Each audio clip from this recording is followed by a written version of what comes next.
This Beyond Clean Articles on the Go feature is titled, "'Twas the Real Night Before Surgery, an Ode to Christmas in Sterile Processing." Written by Hank Balch, founder and president of Beyond Clean. 'Twas the night before surgery, when all through decon, not a case cart was waiting, all the surgeons were gone. The scopes were all hung in their cabinets with care, in hopes that surveyors might smile on them there. The trays were nestled all snug on the shelves, put there by third shift, the SPD elves. Jill in her scrub hat and I in my cover had just settled down for a break room recover. When out on the floor there arose such a clatter, we sprang from our chairs to see what was the matter. Away back to decon I flew like a flash, threw open the door and knocked over the trash.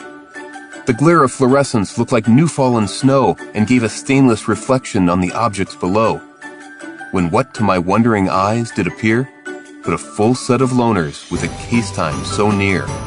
With a little old sales rep so lively and quick, I knew in a moment he must be Rep Nick. More rapid than eagles his excuses they came, and he whistled and shouted and called them by name. Now late booking, now last minute, now no trays and we tried. On courier forgot, on no one told me the time.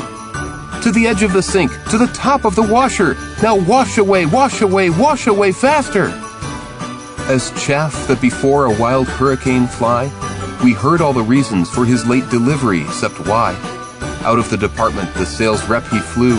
With all of these trays, old Rep Nick he knew.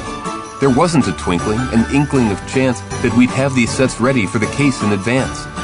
As I drew in my head and was turning around, now on the clean side Rep Nick came with a bound. He was dressed all in scrubs, from his neck to his feet, but his scrubs were stamped with the hospital name down the street.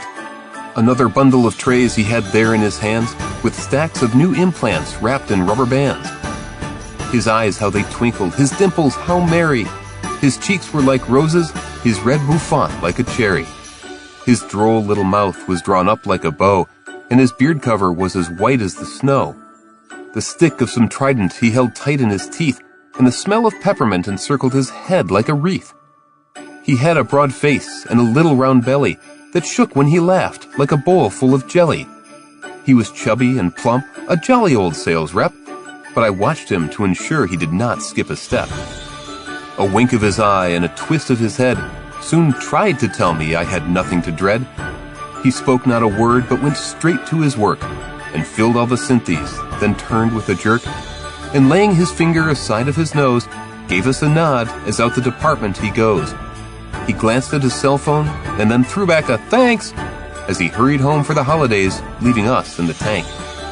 But I heard him explain, ere he walked out of sight, "Merry Christmas, you guys, and have a great night!" As always, thanks for listening to this episode of Articles on the Go.